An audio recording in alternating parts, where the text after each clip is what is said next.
genoux devant ton roi. Bonjour à tous, j'espère que vous allez bien. Aujourd'hui, on va parler d'un film, de la première review de la chaîne, hein.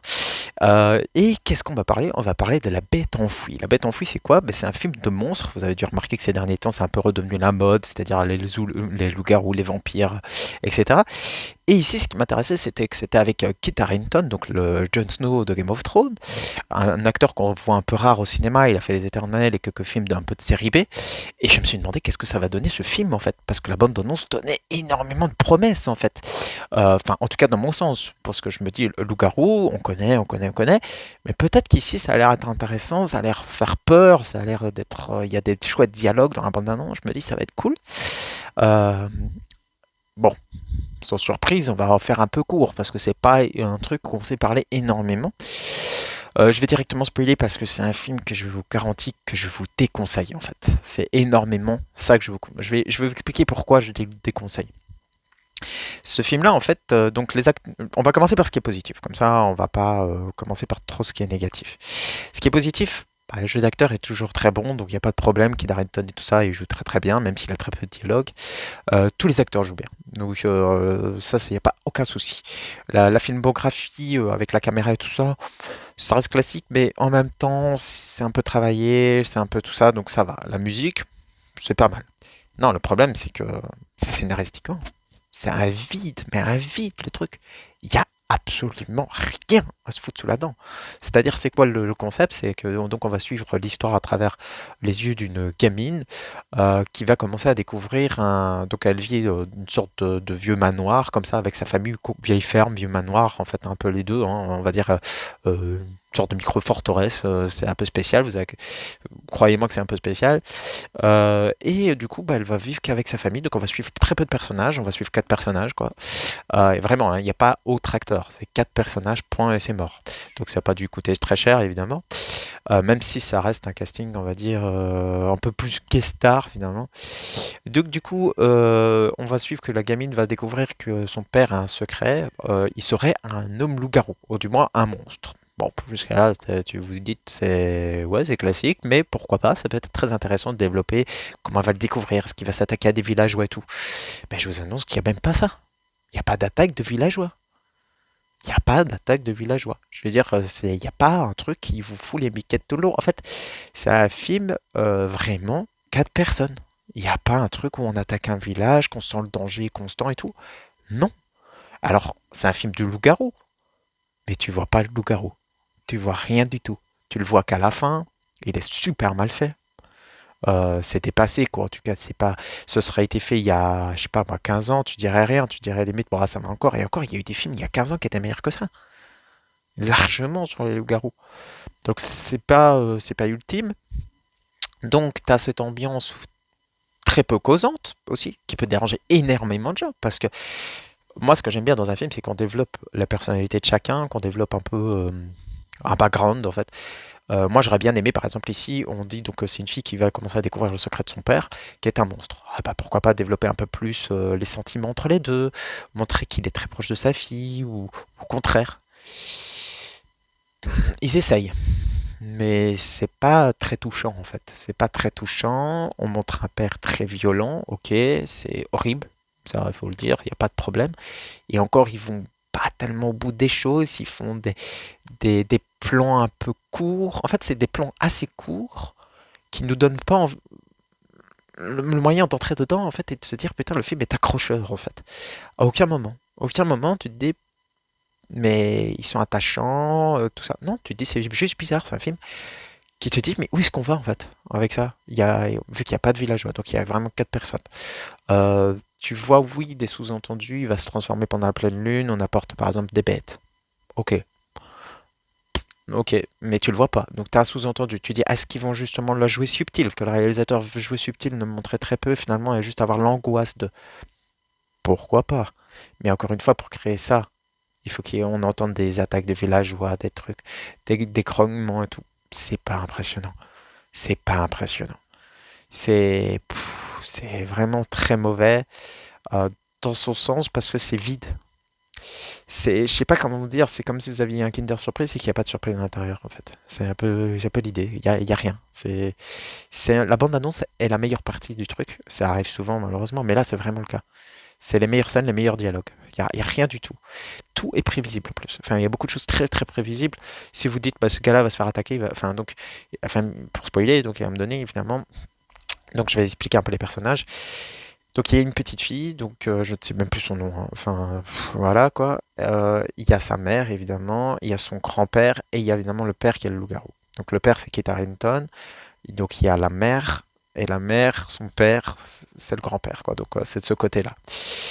Bah, celui-là est un peu protecteur, donc le grand-père est assez protecteur de sa petite fille et de sa fille. Évidemment, ici est un peu le côté monstrueux du papa, et du coup va être un peu protecteur. Mais à un moment donné, pour Paulie, il va se faire tuer.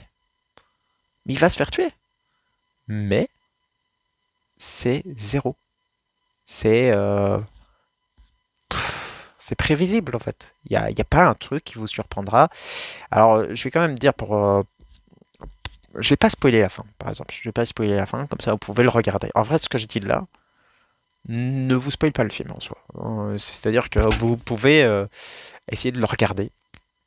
Si vous êtes fan de monstres, vous allez être ultra déçu, hein. Je vous le garantis que c'est pas le film de loup-garou de votre vie. Il y a tellement mieux. Je vais pas en citer en fait. Chacun a ses films de loup-garou ou séries, hein, parce qu'il y a eu des séries évidemment avec beaucoup de loup-garou. Euh, mais si, c'est vraiment vide. Vous n'aurez rien. C'est-à-dire que ça ne va pas créer un engouement, certes. En plus, il est sorti dans certains pays.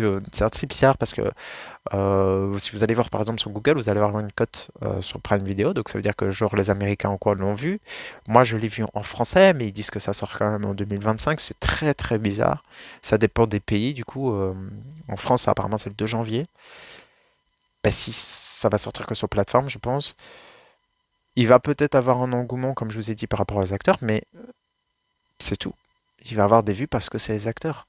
On critique facilement, par exemple, je sais pas moi, Netflix et les autres, de faire des films qui ne riment à rien. Bah ici, c'est un film qui ne rime à rien. C'est un film qui va être vu parce que voilà, ça va attirer, peut-être par l'affiche un peu loup-garou, par la bande-annonce, par les acteurs. Mais après, ce sera tout. Il y aura que des critiques. Ce film va jamais atteindre une note positive.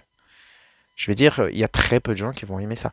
Et si vous dites, mais ouais, mais j'aime quand même bien l'ambiance, le garou et tout. Oui, oui, oui, mais tu vas quand même pas avoir ce que tu veux.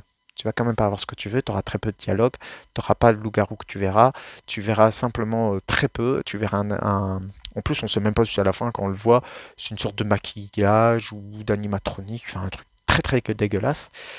Donc les effets spéciaux ne sont même pas bons. T'en as déjà pas beaucoup et t'en as un truc. C'est un film qui a pas de budget. Donc c'est un film qui a été fait vite fait, qu'on a pris des acteurs, qu'on a fait comme une pièce de théâtre. Finalement, c'est une pièce de théâtre le truc. Mais en moins bien fait. Il y a des pièces de théâtre, certainement sur les Garou, qui sont excellentes. Ce qui n'est pas le cas ici. Euh, je sais pas dire beaucoup de choses. Ça m'énerve en fait ce genre de film parce que c'est des fausses promesses et je trouve qu'on en a beaucoup. Déjà, il y a beaucoup de films de monstres qui arrivent. Perdez pas votre temps, quoi. Perdez pas votre temps avec ça.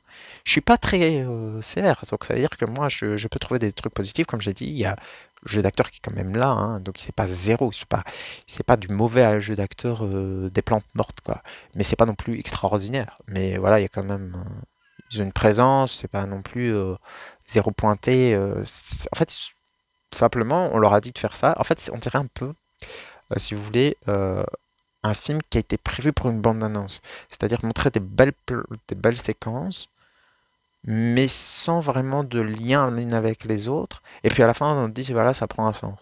Mais du coup, tout le film, t'as pas le moyen de être compatissant. Pas assez, en fait. Et c'est ça que je trouve bizarre. C'est comme si on avait voulu faire un album photo, de dire, t'as vu, ce plan séquence, il est cool. Ce plan séquence, il est cool. Ce plan séquence est cool, mais au final, ils sont pas très cool, en fait. Ils sont pas ouf, quoi. Et c'est ça le film pour moi. Si je dois le côté, allez, pour le jeu d'acteur, je vais mettre à peine la moyenne, hein, faut pas exagérer. Ben, allez, on va mettre 7 sur 10 quand même pour voilà, ils ont fait le taf quoi. Pour la musique, bah, je pourrais mettre 7 sur 10 aussi, c'est pas mal. Il y a des films qui en ont zéro, donc c'est bien. Même si elle est classique, que c'est pas non plus, mais on va dire 7, on va être super gentil. Pour le scénario, je lui mets 3 quoi. Et encore là, ça fait que le film est positif. J'ai pas envie de le foutre en positif. C'est vraiment le film que j'ai envie de lui mettre, il a 3 sur 10 quoi.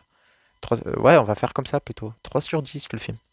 C'est genre, je lui donne un point pour l'acteur, un point pour la musique, Et voilà quoi, pour la filmographie, les images, c'est pas mal. Le mec a bossé, mais le mec qui a fait le scénario, c'est une page. Je vous mens pas, c'est une page le scénario. C'est, il faut que ce soit une famille et qu'il y ait une ambiance avec un loup-garou. Enfin, un monstre. Ça, c'est un fou. Ça sort au cinéma, ça bite direct. Ça, je vous le garantis, ça bite direct. Je pense pas, évidemment, je pense que c'est Prime Video parce que, en fait, j'ai pas su voir si c'était Prime Video qui l'avait réalisé. J'avais pas envie de me renseigner après avoir vu le film, je l'ai vu passer sur une plateforme et je me suis dit, ok, je sais pas si c'est Prime, quoi, je l'ai vu comme ça, moi. Je vous jure qu'il faut passer à côté. C'est malheureux de dire ça, mais il y a tellement mieux à côté. Tellement mieux à côté. Moi, je dis mon ressenti un peu à chaud, je suis pas ultra énervé, je suis pas le spécialiste des films d'horreur, ok. Mais j'ai vu des films d'horreur qui étaient super bien, avec ambiance. Allez, prenons un exemple, s'ils n'ont pas de budget, mettons qu'ils n'ont pas de budget, on va reprendre un exemple qui était très connu. Halloween. Le premier du nom n'avait pas de budget. Mais ils ont créé une ambiance, ils ont créé une musique, ils ont créé un monstre, ils ont créé la peur chez les gens. Donc il y avait toutes les étapes, mais avec zéro budget. Et ils ont créé le boogeyman qu'on connaît. L'homme loup-garou est quand même assez connu, donc il y a la peur, en fait déjà inclus dans chacun de nous, c'est-à-dire qu'on sait qu'un loup-garou ça fait peur. Donc il suffisait de faire avec un petit village, limite un peu à la Stephen King, quoi, dans un petit village et tout ça américain, et montrer qu'il fait des ravages et tout. Ça aurait été plus sympa, par exemple. Et garder même le côté familial. Non. On dirait un film qui avait été fait à l'époque d'Anthony Hopkins qui s'appelait Wolfman, mais sans le budget. Ça vous donne ça en fait. Sans budget, sans rien, mais ça essaie de sauver les meubles avec d'autres trucs. C'est qu'on voit qu'il y avait une équipe de talents, mais qui pas de budget. Donc ils ont su faire que ça, donc ils ont fait un film. Et moi, c'est ce que j'appelle le gâchis. Ne faites pas un film si vous n'avez pas le budget et que vous n'avez pas envie de faire un film. On dirait presque, j'ai envie de dire, un fan de film, j'en ai vu des beaucoup plus beaux que ça. Donc vous imaginez bien. Donc pour commencer, si vous êtes donc français et que vous allez avoir ça sur votre plateforme, sur Prime Video par exemple ou autre, passez votre chemin. Passez votre chemin, regardez un autre film. Attendez peut-être d'autres films. Il va en avoir d'autres. Il va y avoir un autre Wolfman que j'ai vu. Je pense que ce sera même mieux. Je peux me tromper. Ou regardez l'ancien, les anciens. Film de loup-garou, série de loup-garou. Regardez autre chose. Franchement, non. Il faut passer votre chemin, les gars. Ben voilà, c'est tout ce que je pouvais dire par rapport à ce film, La Bête enfouie de Kit Harington. J'aime bien cet acteur-là, mais je peux pas être ultra positif par rapport au film. Encore une fois, voilà, le film est ce qu'il est. C'est une coquille vide. C'est comme ça que je le résumerai. Coquille vide. Mais bon.